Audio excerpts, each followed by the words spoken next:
మిత్రులారా, వార్తా కథనాలపై విశ్లేషణ కార్యక్రమం టీజీటీవీ మార్నింగ్ న్యూస్ కు స్వాగతం. నేను మీ జర్నలిస్ట్ సత్య.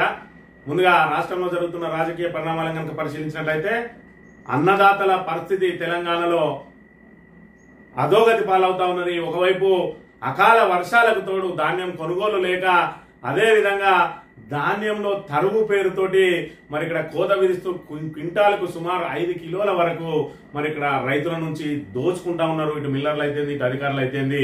మరి ఇక్కడ ఆరుగాలం శ్రమించిన రైతుకు ఏదైతే సకాలంలో పెట్టుబడి సాయం అందించక రైతు భరోసా ఇప్పటి వరకు అందకపోగా రుణమాఫీని సగానికి సాప చుట్టేసి మరి ఇక్కడ 24 గంటల కరెంటుకు తూట్టు పొడిచిన ప్రభుత్వం సరైన సాగునీరు అందించలేక పంట ఎండిపోగా మిగిలిన ఏదైతే అరాకొర ధాన్యాన్నైనా మరి ఇక్కడ అమ్ముకుందామని వస్తే 20-25 రోజులు పడిగాపులు కాసినా కూడా ధాన్యం కొనుగోలు కేంద్రాల్లో కొనుగోలు చేపట్టకపోవడంతో అకాల వర్షాలతో తడిసి ముద్దయితా ఉన్నది ధాన్యం.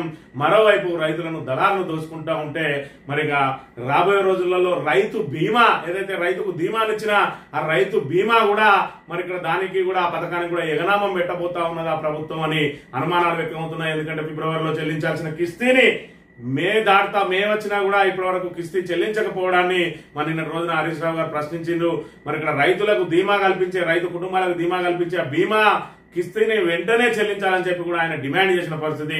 ఇక మరోవైపు ధాన్యం రైతులు ఈ విధంగా దోపిడీ గురవుతా ఉంటే మరి ఇక్కడ పత్తి రైతులు మరి ఇక్కడ వాళ్ళను నిలువులా ముంచేస్తా ఉన్నారు దళారులు. సుమారు ఒక్కో రైతు ఒక్కో క్వింటాలకు 2000 మేర దోపిడీ జరుగుతా ఉన్నది. ఏదైతే తాత్కాలిక రిజిస్ట్రేషన్ల పేరుతోటి రైతుల దగ్గర నుంచి దళారులు కొని సిసిఐకి మరి ఇక్కడ రైతుల పేరు మీద, బినామీ రైతుల పేర్ల మీద అమ్మేస్తూ వాళ్ళేమో మద్దతు ధర తీసుకుంటూ రైతును మరి నిట్టనీళ్ళలో ముంచితే సుమారు 3000 కోట్ల రూపాయల కుంభకోణం జరిగిందని చెప్పి నిన్నటి రోజున మాజీ ఎమ్మెల్యే పెద్ది సుదర్శన్ రెడ్డి గారు ఆ కుంభకోణాన్ని బయటపెట్టడం జరిగింది.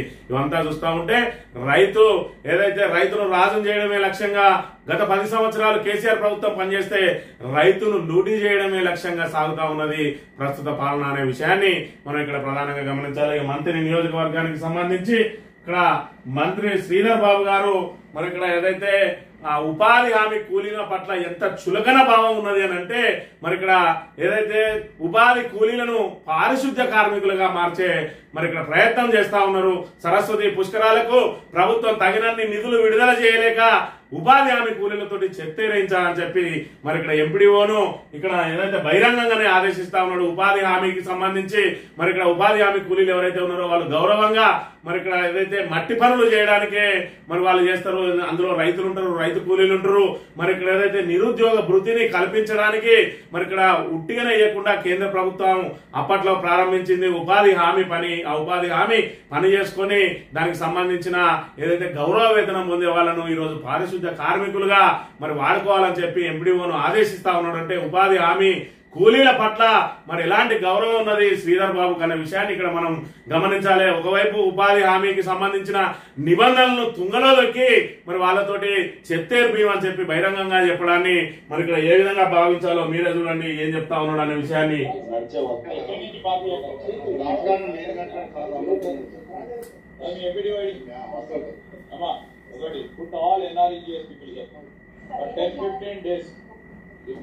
Put all NREGS people 10-15 days. ఇక్కడ దేనికోసం? engage all the people here. Local people will come and do it. NREGS pay change, put the separate absolutely has to be clean. ఇక్కడ అంతా కూడా ఏదో చూడండి. And all those 14 days ఎక్కడ ఏది పడ్డా ఇమ్మీడియట్ గా క్లీన్ చేసే కార్యక్రమం ఉండాలి. అక్కడ పూర్తిగా చెత్త ఏదైతే ఉంటుందో మరి ఇక్కడ సరస్వతి పుష్కరాలు మే 15వ తేదీన ప్రారంభంగా పోతా ఉన్నాయి. ఆ సరస్వతి పుష్కరాలకు మరి తగినన్ని నిధులను విడుదల చేయలేని ప్రభుత్వం ఇక్కడ ఎన్ఆర్ఈజీఎస్ కూలీలను అక్కడ పారిశుద్ధ్య కార్మికులుగా వాడుకోవాలని చెప్పి ఇక్కడ ఎంపీడీఓను ఆదేశాలు జారీ చేస్తా ఉన్నాడు. మరి ప్రభుత్వంలో ఉన్నాడు, నెంబర్ 2గా ఉన్నా అని చెప్తా ఉన్నాడు. ఆయన సొంత నియోజకవర్గంలో 12 ఏళ్లకు ఒకసారి వచ్చే ఆ సరస్వతి పుష్కరాలకు మరి ఇక్కడ సరైన వసతులు కల్పించడానికి దానికి తగినన్ని నిధులు తేలేక ఆఖరికి ఉపాధి కూలీలను మరి ఇక్కడ నిబంధనలను తుంగలోకి వాళ్ళను పారిశుద్ధ కార్మికులుగా మార్చే ప్రయత్నం చేస్తా ఉన్నారు. అంటే రాబోయే రోజులలో గ్రామ పంచాయతీలలో ఇప్పటికే పాలక వర్గం లేదు, ఇక అందులో ఉన్న సఫాయిలకు కూడా జీతాలు ఇవ్వలేని పరిస్థితులలో మరి ఇక్కడ ఏదైతే గ్రామ పంచాయతీలు కూరుకుపోయినాయి. ఎందుకంటే కేంద్రం నుంచి గ్రాంట్ రావడం లేదు, రాష్ట్రం కూడా నిధులు ఇవ్వడం లేదు, దాంతో జీతాలు కూడా చెల్లించలేని దుస్థితిలో ఉన్నది. చివరికి వాళ్ళని కూడా తొలగించి మరి ఇక్కడ కేంద్రం ఇచ్చే ఉపాధి హామీ ఏదైతే డబ్బులు ఉన్నాయో ఆ ఉపాధి కూలీలను కూడా సఫాయిలుగా మార్చే మరి ఇక్కడ ప్రయత్నం ఏమైనా చేయబోతా ఉన్నాడా శ్రీధర్ బాబు అనే అనుమానాలు కూడా వ్యక్తం అవుతున్నాయి. ఎందుకంటే ఉపాధి హామీ కూలీల పట్ల అంత చులకనగా మాట్లాడిన వాడు మరి ఇక్కడ సరస్వతి పుష్కరాలలో ఏదైతే పారిశుద్ధ నిర్వహణకు పనిచేయిస్తా ఉంటే ఈ గ్రామాలలో కూడా చేయించే అవకాశం లేదా? మరి ఆ విధంగా ఏమైనా కుట్రలు జరుగుతా ఉన్నాయా? ఎందుకు ఇట్లా ఉపాధి హామీ కూలీల పట్ల మంత్రి శ్రీధర్ బాబుకి ఇంత చులకన భావం ఎందుకు అని చెప్పి మరి ఇక్కడ సోషల్ మీడియాలో చూసిన వాళ్ళందరూ కూడా ప్రశ్నిస్తున్న అంశాన్ని మనం ఇక్కడ ప్రధానంగా గమనించాలి. ఇక ధర్మపురి నియోజకవర్గం అక్రమాలకు అడ్డాగా మారుతా ఉన్నది. అక్కడ మరి దర్జాగా కబ్జాలు సాగుతా ఉన్నాయి. ఎస్ఆర్ఎస్పి భూములలో దర్జాగా కబ్జాలు చేసి అనుమతులు లేకున్నా కూడా మరి ఇక్కడ బిల్డింగ్లు కడతా ఉన్నారు. ఎవరి అండదండలతో సాగుతా ఉన్నది. అక్కడ ప్రభుత్వ విప్పు మరి అట్లోని లక్ష్మణ్ కుమార్ గారు ప్రాతినిధ్యం వహిస్తా ఉన్నారు.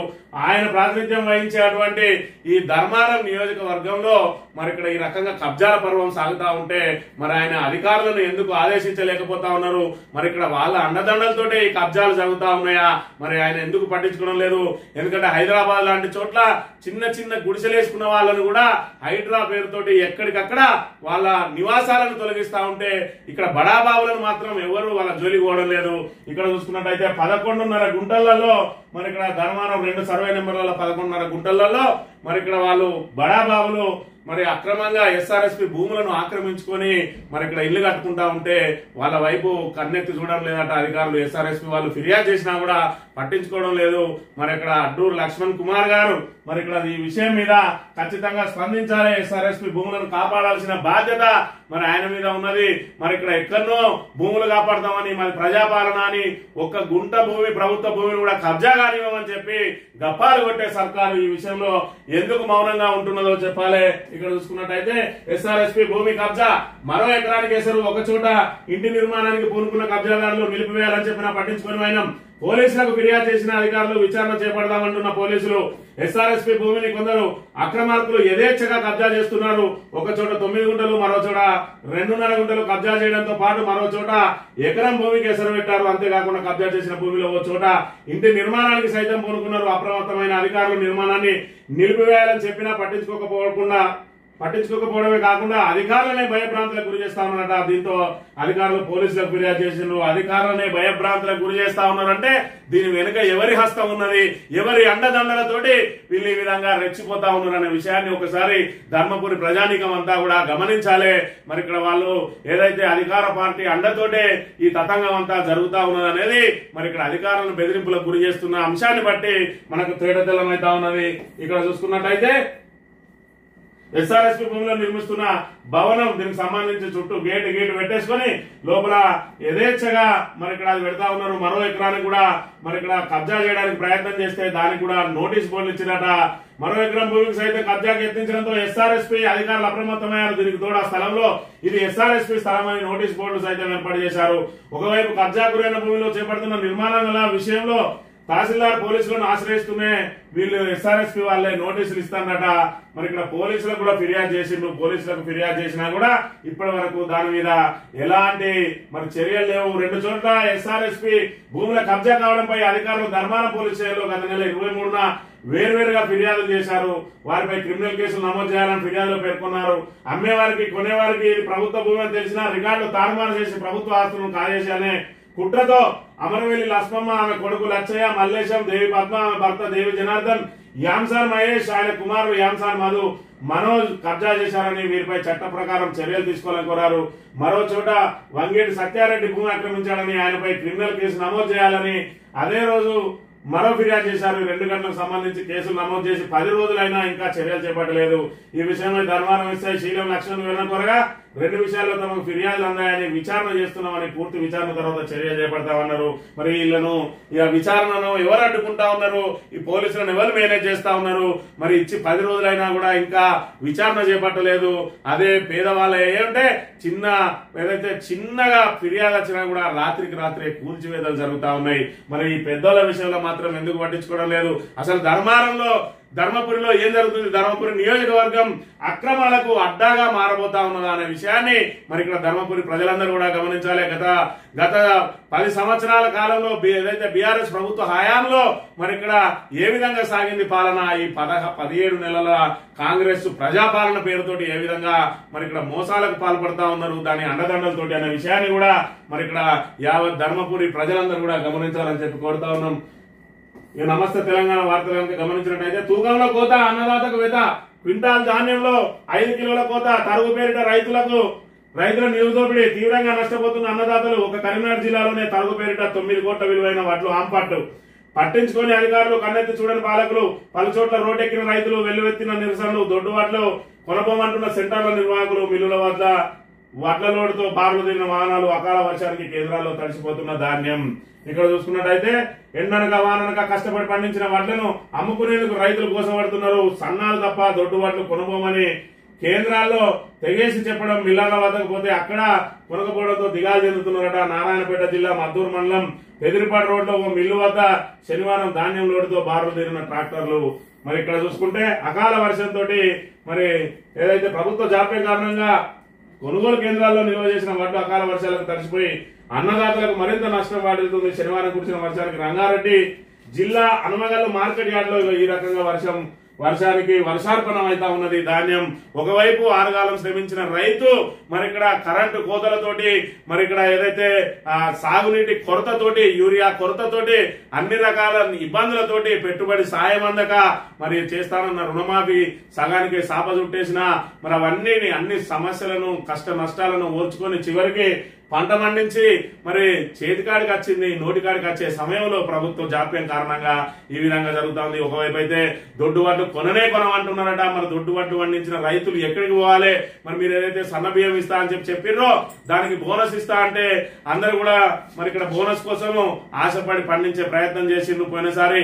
మరి అలా బోనస్ కు బోగస్ కావడంతో మళ్ళీ దొడ్డ వడ్ల వైపే మళ్ళతా ఉన్నారు రైతాంగం అంతా. మీరు దొడ్డు వడ్లను ఇక్కడ ఇబ్బంది పెట్టినట్టయితే మళ్ళీ సన్నాలు వేస్తారు, లేదంటే తమ పథకం నీరుగారిపోయే అవకాశం ఉన్నదని చెప్పి దొడ్డు వడ్లను కొనకుండా ఇబ్బందులకు గురి చేయడంతో మరి ఇక్కడ వాళ్ళు రైతులు మరి ఇక్కడ పడిగాపులు గాయాల్సి వస్తుంది. వాళ్ళ ధాన్యాన్ని అమ్ముకోలేక ఎదురు చూసి దళార్ల పాలయ్యే అవకాశం ఉన్నది. ఎందుకంటే 1,30,00,000 టన్నులు ఏదైతే మరి ఇక్కడ ఏదైతే ఉత్పత్తి జరిగిందో అందులో 70 లక్షల టన్నులు మాత్రమే కొనడానికి మరి ఇక్కడ ప్రభుత్వం ఏర్పాట్లు చేస్తే అంటే సగం మంది రైతులు దళారులకు అమ్ముకోవడానికి వాళ్ళ నానా రకాల ఇబ్బందులు పెడుతున్న పరిస్థితిని కూడా మనం ఇక్కడ చూడవచ్చు. ఇక ఇప్పటికే రాలిన మట్టి పూలట 487, 10 బోర్లు 10 లక్షల అప్పుతోటి మరి ఇక్కడ సుక్క నీటి జాడలేక యువ రైతు కన్నీళ్లు, అప్పుల మీద పడి ఆవేదన, మనస్తాపంతో ఆత్మహత్య. కామారెడ్డి జిల్లా సంగమేశ్వర్లో విషాదం. మరి రైతులు నిత్యం నేల రాలుతూనే ఉన్నారు. ఆ రైతు ఆత్మహత్యలను అరికట్టాల్సిన ప్రభుత్వం దాని మీద ఇప్పటి వరకు అయితే చర్యలు తీసుకున్న దాఖలాలు అయితే లేవు. అప్పుల బాధతో ఎరువుల వ్యాపారి ఆత్మహత్యట. దిగుబడులు లేక బకాయిలు చెల్లించిన రైతులు అప్పులు కట్టలేక మార్క రాజేందర్ బలవన్మరణం. భూపాల్పల్లి జిల్లా శ్రీనివాసలపల్లిలో విషాదం.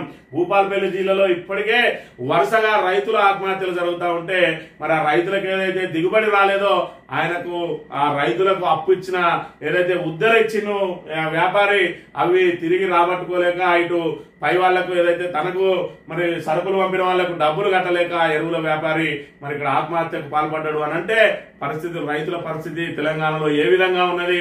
మరి ఆనాటి రోజులు తీసుకొస్తాడు రేవంత్ అన్న అంటే మరి ఇక్కడ ప్రజానీకం ఏనాటి రోజులు అనుకున్నారో మరి ఇక్కడ అష్ట కష్టాలు పెట్టింది కాంగ్రెస్ ప్రభుత్వం అనే విషయాన్ని మర్చిపోయి ఆనాటి రోజులు అనగానే సంకల్ గుద్దిండు. అవే రోజులను తీసుకొచ్చిండు, అవే చీకటి రోజులు వచ్చినాయి, అవే రైతుల ఆత్మహత్యలు జరుగుతా ఉన్నాయి, అవే ప్యాడీ కొనకుండా ఇబ్బందులకు గురవుతా ఉన్నారు. అదే ప్యాడీని మరి ఇక్కడ తరుగు పేరుతోటి కిలోల కొద్ది కటింగులు చేస్తా ఉన్నారు. అయినా కూడా ఎమ్మెల్యేలు గాని, మంత్రులు గాని, మరి విప్పులు గాని ఎవరు కూడా పట్టించుకున్న పాపాన పోవడం లేదనే విషయాన్ని మనం ఇక్కడ గమనించాలి. కాంటాలు పెడతలేరు. వారాల తరబడి కేంద్రాల్లోనే వడ్లు కాంటా అయినా మిల్లులకు పంపుతలేరు. కొనుగోలు కేంద్రాల్లో టార్పాలీలు లేవు. కలెక్టర్లు పట్టించుకోవట్లేదు. యాసంగిలో బోనస్ ఎవరికి ఇవ్వలేదు. ఇవి ఎవరో అన్నవి కాదు, ఈ సాక్షాత్తు కాంగ్రెస్ ఎమ్మెల్యేలు, కాంగ్రెస్ ఎమ్మెల్యే కడియం శ్రీహరి, కాంగ్రెస్ విప్ రామచంద్ర నాయక్ వాళ్ళే సమీక్ష సమావేశం పెడితే, ఉత్తమ్ కుమార్ రెడ్డి సమీక్ష సమావేశం పెడితే మరి ఇక్కడ కాంటాలు పెడతలేరు, ఇబ్బందులకు గురైతా ఉన్నారు, రైతులను గోసగుచ్చుకుంటా ఉన్నారు, కలెక్టర్లకు చెప్పినా పట్టించుకుంటలేరు అని చెప్పి సాక్షాత్తు అధికార పార్టీ మరి ఎమ్మెల్యేలు విప్పులే ఆవేదన వ్యక్తం చేస్తా ఉన్నారు. అంటే ప్రభుత్వ పనితీరు ఏ విధంగా ఉన్నది అనేది ఇక్కడ మనం అర్థం చేసుకోవాలి. ఇక పత్తి కొనుగోలు అక్రమాలు ఎన్నడూ లేని విధంగా భారీగా టీఆర్ల జారీ, 54,000 టీఆర్ల జారీలోనే అసలు గత 54,000 మంది రైతులకు తాత్కాలిక రిజిస్ట్రేషన్లు, వీరిలో కేవలం 10,000 మంది అసలు రైతులు, మిగతా వాళ్ళంతా మిల్లులు ట్రేడర్ల సంబంధికులే. జారీలో ఏఓ కార్యదర్శుల చేతివాటం. రైతుల నుంచి క్వింటాల్ 5 నుంచి 6 వేలకు కొని నకిలీ టీఆర్లతో సీసీఐకి 7,500కు విక్రయం. పత్తి పొడవు తేల్చడంతోనూ మాయాజాలం తక్కువ పొడవున్నా ఎక్కువ చూపి అధిక ధర చెల్లింపు అని చెప్పి మరి ఇక్కడ దళారులు, మిల్లర్లు, ట్రేడర్లు అందరూ ఒకటై ఎవరిని దోచుకుంటా ఉన్నారంటే రైతులను దోచుకుంటా ఉన్నారు. రైతుల దగ్గర నుంచి మరి అప్పనంగా మరి తక్కువ ధరకు కొని వాళ్ళు మాత్రం మేమే రైతులం అని చెప్పి సీసీఐకి మరి తాత్కాలిక టీఆర్లు ఏదైతే టెంపరీ రిజిస్ట్రేషన్లతోటి మరి ఇక్కడ వాళ్ళ బినామీలతోటి మళ్ళా సీసీఐకి అప్పచెప్పి అక్కడ నుంచి మద్దతు ధర పొందుతా ఉన్నారు. ఇదే రైతులు నేరుగా అక్కడికి వెళ్తే వాళ్ళను మరి పత్తి మంచిగా లేదని, క్వాలిటీ లేదని నానా ఇబ్బందులు పెడతా ఉంటే వాళ్ళు దళారులకు అమ్ముకుంటా ఉన్నారు. ఇక్కడికి వచ్చినప్పటికి మాత్రం వాళ్లకు అధిక ధర చెల్లిస్తా ఉన్న సీసీఐ. ఎందుకంటే అందరూ భాగస్వాములే, అందరూ దోపిడీదారులే. మరి దాంతో దళారులకు టీఆర్లు ఇచ్చి మరి ఇక్కడ ఏఓలు కార్యదర్శులు వాళ్ళ చేతివాటం ప్రదర్శించి నకిలీ రైతులను సృష్టించి రైతులను మరి ఇక్కడ దోచుక తింటా ఉన్నారు. దానికి సంబంధించి నిన్నటి రోజున మరి ఇక్కడ పెద్ద సుదర్శన్ మాజీ ఎమ్మెల్యే మరి ఇక్కడ సంచలన ఆరోపణలు చేసిండ్రు. ఇది 3,000 కోట్ల స్కామ్. నిరుడు దీపావళి నాడే హైదరాబాద్ కేంద్రంగా బీజం పడ్డదట. స్కామ్ లో ప్రభుత్వ పెద్దలు, సీసీఐ అధికారుల హస్తం. ట్రేడర్లు, బ్రోకర్ల ఖాతాలోకి 3,000 కోట్లు. 7 మార్కెటింగ్ కార్యదర్శులపై వేటే నిదర్శనం. మాజీ ఎమ్మెల్యే పెద్ద సుదర్శన్ రెడ్డి సంచలన ఆరోపణలు. దీనికి సంబంధించి గత సంవత్సరం నుంచే నడుస్తా ఉన్న దందా. మరి ఇక్కడ చూసుకున్నట్టయితే పెద్దపల్లి మార్కెట్ కార్యదర్శిని కూడా సస్పెండ్ చేసిండ్రు. మరి ఇట్లా మార్కెట్ కార్యదర్శులు అదేవిధంగా ఏఓలు కుమ్మక్కై రైతులను నిలువునా ముంచుతా ఉన్నారు. మద్దతు ధర పొందాల్సిన రైతు దగ్గర నుంచి అప్పనంగా తక్కువ ధరకు పత్తిని కొనుగోలు చేసి దాన్ని మళ్ళా సీసీఐకి అమ్ముతా ఉన్నారు. వాళ్ళకు టెంపరీ రిజిస్ట్రేషన్లు జారీ చేస్తా ఉన్నారు. 54,000 టెంపరీ రిజిస్ట్రేషన్లట. అందులో మరి ఒక 10,000 మంది అసలుదారులైనా కూడా 44,000 మంది అప్పనంగా రైతుల సొమ్ము దోచేసుకున్నారు. 2,000 చొప్పున, క్వింటాల్కి 2,000 చొప్పున సుమారు 3,000 కోట్లు దోపిడీకి గురైనట. రైతులను ఈ రకంగా ఎవరు పడితే వాళ్ళు ఏ రకంగా వీలైతే ఆ రకంగా దోచుకొని తింటా ఉన్నారు. అటుపోతే తరుగు పేరుతోటి, ఇటుపోతే మద్దతు ధర లభించక దళారులకు అమ్ముకొని మరి ఇప్పుడు కూడా ఏదైతే ఆ రోజుల తరబడి ధాన్యం కొనుగోలు కేంద్రాలలో మరి పడిగాపులు కాయలేక వాళ్ళు కూడా దళారులకి అమ్ముకుంటున్న దుస్థితి ఈ రోజు నెలకొన్న అంశాన్ని కూడా చూడాలి. ఇక రైతు బీమా కిస్తీ కట్టరా, ఫిబ్రవరి ప్రీమియం మే నెల వచ్చినా చెల్లించలేదేం. రైతు బీమాను సర్కారు నిర్వీర్యం చేయడం దుర్మార్గం. కాంగ్రెస్ ప్రభుత్వ నిర్లక్ష్యం రైతులకు శాపం. 775 కోట్ల ప్రీమియం వెంటనే చెల్లించాలి హరీష్ రావు డిమాండ్. రైతు బీమా కిస్తీ మరి ఇప్పటికే రైతు బంధును మరి ఇక్కడ ఏదైతే రైతు బంధును రైతు భరోసాగా మార్చామని 10,000కు బదులు 15,000 ఇస్తామని దాన్ని 12,000 కుదించి ఒక కిస్తీ ఎగ్గొట్టి రెండో కిస్తీకి వచ్చినప్పటికీ మార్చి 31 నాటికి చెల్లిస్తామని చెప్పి ఈ రోజు మే 4వ తేదీ వచ్చినా కూడా ఇప్పటి వరకు పూర్తి స్థాయిలో రైతు భరోసా చెల్లించక రైతులను నానా ఇబ్బందులు పెడుతున్న ప్రభుత్వం రైతు బీమా కిస్తీ కూడా కట్టలేదు. మరి పొరపాటునో లేదంటే గ్రహపాటుతోటో మరి ఇక్కడ ప్రమాదంలోనో లేకపోతే మరి సహజ మరణమో పొందిన రైతు కుటుంబానికి ఆసరా ఇచ్చింది రైతు బీమా. ఈ రోజు చూసుకున్నట్లయితే కిస్తీ కట్టలేదు. రైతు బీమాను కూడా మరి ఇక్కడ రామ్ చెప్పే ప్రయత్నం చేయబోతా ఉన్నది ప్రభుత్వం. వెంటనే ఖచ్చితంగా 775 కోట్ల ప్రీమియం కట్టి రైతుల కుటుంబాలకు భరోసా కల్పించాలని చెప్పి మరి ఇక్కడ హరీష్ రావు డిమాండ్ చేసిన పరిస్థితి మనం ఇక్కడ గమనించాలి. ఇక టీఎస్ బీపాస్ ను నిలిపేసి మరి దానికి బదులు బిల్డ్ నవ్వు అని ఒక కొత్త యాప్ తీసుకుని వచ్చింది. ఏదైతే మరి కొత్త ఇళ్లకు అనుమతిని తీసుకురావడం కోసం ఏదైతే కేసీఆర్ ఆనవాళ్ళని చెప్పేస్తా అని చెప్పి పేర్లు మార్చుడే ఇప్పటి వరకు చేసింది. టీఎస్ ను టీజీగా చేసిండ్రు. మరి ఇక్కడ చూసుకున్నట్టయితే ఏదైతే మన తెలంగాణ తల్లి విగ్రహాన్ని మార్చిండ్రు, అధికారిక చిహ్నాన్ని కూడా మార్చడానికి ప్రయత్నం చేస్తా ఉన్నారు. కానీ అందులో మాత్రం అదే విధంగా ధరణికి కలరేసి భూభారత్ చేసిండ్రు. అది చేసి మరి ఇది ఇక్కడ ఏదైతే టిఎస్ బి పాస్ లో ఏ విధంగా అయితే టకాటకా అనుమతులు లభించినాయో వీళ్ళు కొత్త వెబ్సైట్ ఏదైతే ఓపెన్ చేసిండ్రో దానిలో అనుమతులు రాక నానా ఇబ్బందులు పడతా ఉన్నారట. సాంకేతిక లోపాలను సవరించలేక సతికిల పడతా ఉన్నది ప్రభుత్వం అనే విషయాన్ని మనం ఇక్కడ ప్రధానంగా గమనించాలి. ఇక ఈయన చూసుకున్నట్టయితే ఈయన ఒక కాంగ్రెస్ కార్యకర్త ఈయన ఎక్కడ అంటే మహబూబాద్ జిల్లా నరసింహపేట మండలం పెద్ద నాగారానికి చెందిన చల్లమల్ల సోమయ్య. ఈయన ఇలా డోర్నకల్ ఎమ్మెల్యే రామచంద్ర నాయక్ ఏదైతే గెలిస్తే మరి ఇక్కడ ఈయన తన ఇంట్లో తన ఏదైతే కాంగ్రెస్ రావాలి అని మరి ఇక్కడ బట్టలు చెప్పుకున్నాడు. ఎమ్మెల్యే గెలవంగానే కురువి వేణుగోపాల్ స్వామి దగ్గర పోయి గుండు గీకించుకున్నాడట.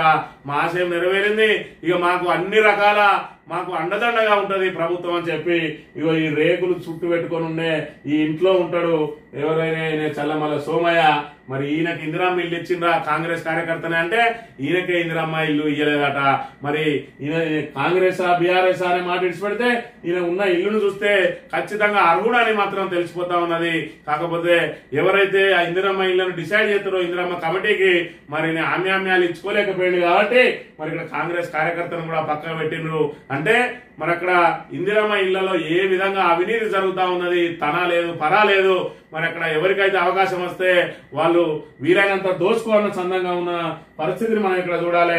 ఇక ఇందిరమ్మ ఇంటికి సంబంధించి చూసుకున్నట్టయితే మరి ఇక్కడ 350 గజాలకు తగ్గకుండా మీరు ఎంతైనా విస్తీర్ణం ఎంతైనా కట్టుకోండి, మీకు 5 లక్షల రూపాయలు ఇస్తామన్నారు. ఇవాళ ఇష్టపడికి 600 చదరపడుగులు 350 చదరపడుగులు దాటాలే. మరి ఆ లోపు కట్టుకోవద్దు, 350 చదరపు అడుగులు దాటి కట్టుకోరు అన్నారు. ఇవాళ 600 చదరపు అడుగులు దాటిందనుకో మీకు బిల్లు ఇవ్వమంటారు. మరి ఇక్కడ ఇది ఎప్పుడు పెట్టినాయనంటే ఆల్రెడీ ముగ్గు పోసుకున్న తర్వాత నిబంధనలు పెట్టిండ్రు. ఇవాళ ముగ్గు పోసుకున్న పరిస్థితి ఏంది? మరి ఇక్కడ ఇది ఏదైతే మరి ముందస్తు దాని మీద ప్రకటన చేసేటప్పుడు ఆగమేఘాల మీద ప్రకటన చేసి ఎప్పుడో 100 రోజుల్లోపే ఇందిరమ్మ పథకం అమలు చేస్తామని చెప్పిండ్రు. 500 రోజులైనాక ఇప్పుడు అది కూడా కొన్ని ఏదైతే మండలానికి ఒక్క ఊరికే దాని పథకాన్ని మరి పరిమితం చేసి అందులో కట్టుకునే వాళ్ళకు కూడా 600 చదరపు అడుగులు లోపే అని చెప్పి నిబంధన పెట్టింది. ఎందుకే 600 అడుగులు లోపంటే కేంద్ర ప్రభుత్వం అట డబ్బులు ఇవ్వదట.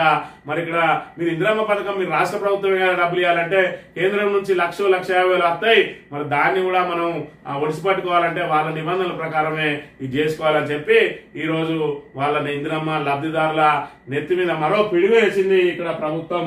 మరి ప్రభుత్వ అస్తవ్యస్త నిర్ణయాలు ఏ విధంగా ఉంటున్నాయి, ముందు చూపు లేకుండా వాళ్ళు నోటికి వచ్చినట్టు మాట్లాడతారు. ధరణి మీద కూడా అలాగే అవాకులు చెవాకులు వేలేరు. మరి ఇక్కడ ప్రైవేటు చేతుల మరి ఇక్కడ మన ప్రజలకు సంబంధించిన ఆస్తిపాస్తుల వివరాలు ఎట్లా పెడతారన్నాడు.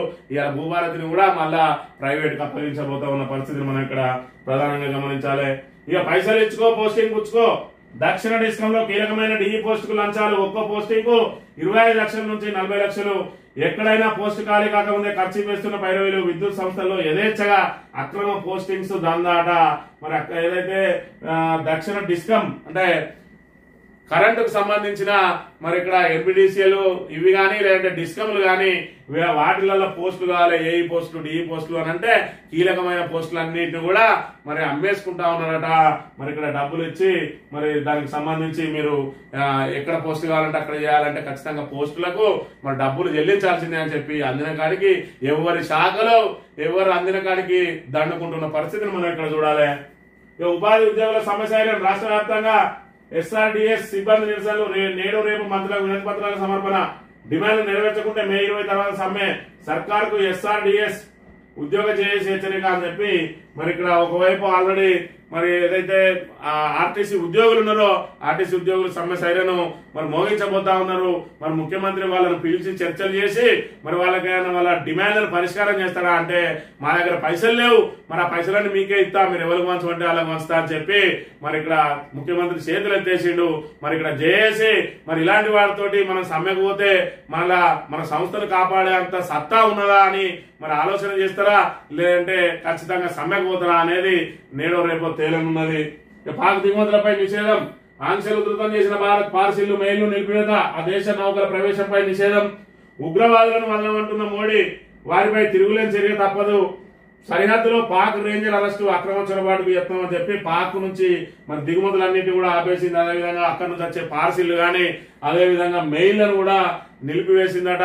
మరోవైపు మన భారత సైనికుడు పొరపాటున ఏదైతే వాళ్ళ బార్డర్ దాటిండో మరి వాళ్ళ అదుపులో ఉంటే వాళ్ళ దగ్గర నుంచి మరి అక్రమంగా మనలకు పాక్ రేంజర్ అయినా చొరబడడానికి ప్రయత్నం చేస్తే భారత సైన్యం ఇప్పుడు వాళ్ళని అదుపులోకి తీసుకున్నది.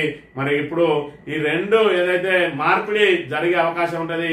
మరి మన భారత సైనికుని మనకు అప్పచెప్తే వాళ్ళ రేంజర్ ను వాళ్ళకి అప్పగించడానికి భారత్ కు మంచి అవకాశం అయితే దొరికిందనే విషయాన్ని మనం ఇక్కడ ప్రధానంగా గమనించవచ్చు.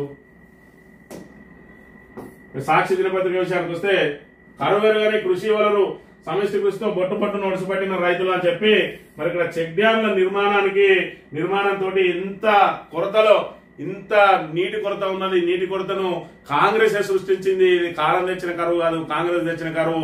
మేడిగడ్డ మీద కుట్రలు అన్ని ఇలా అన్నారం సుందిళ్ల గేట్లను ఎత్తేసి ఎన్డీఎస్ఏ రిపోర్ట్ అని చెప్పి తప్పుడు తడగల రిపోర్టు తోటి మరి 17 నెలలుగా మేడిగడ్డను మరి ఇక్కడ రిపేర్ చేయకుండా గోదావరిని ఎడారిగా ఏదైతే మార్చిండో పూర్తి స్థాయిలో మరి ఇక్కడ రాష్ట్రంలో సాగునీటికి రాబోయే రోజులలో తాగునీటికి తీవ్ర కొరత ఏర్పడేదాన్ని మరి ఇక్కడ కాంగ్రెస్ సృష్టించింది. దానికి మరి ఇక్కడ ఏదైతే పరిష్కార మార్గంగా రైతులు ఇక్కడ ఏదైతే చెక్ డ్యాములు వాళ్ళ సొంత డబ్బులతోటి నీటిని మళ్లించి గత ప్రభుత్వం ఏదైతే చెక్ డ్యాములు కట్టిందో ఆ చెక్ డ్యాములకు ఎండిపోతున్నా కూడా వేరే దానికి వెళ్ళి ఆ నీటిని తరలించి ఆ చెక్ డ్యామ్ దగ్గర ఆపుకొని మరి వీళ్ళందరూ కూడా లబ్ధి పొందిందట. కొడిమేల మండలం కూడూరు వాగుపై 7 చెక్ డ్యాములు ఉన్నాయి. వాకు ఇరువైపులా మోటార్లు పెట్టుకుని రైతులు నీటితో పంటలు సాగు చేసేవారు. ఇటీవల వాగు పూర్తిగా ఎండిపోవడంతో ఆరపల్లి అప్పారావుపేట పూడూరు గ్రామ రైతులు చందాలు వేసుకుని 1,40,000 జమ చేసి ₹1,00,000 జమ చేసి 40 పైపులు కొనుగోలు చేసిరట.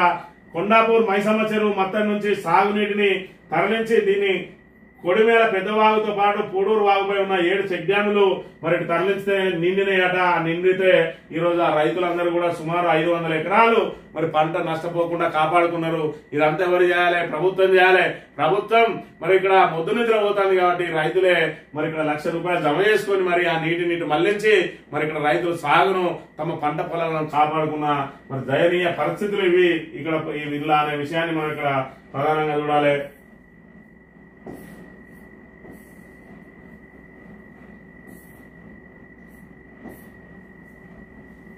ఇది తెలంగాణ బ్రాండ్ అట. మిస్ వరల్డ్ పోటీల ద్వారా ప్రపంచానికి చాటాలని సర్కార్ నిర్ణయం.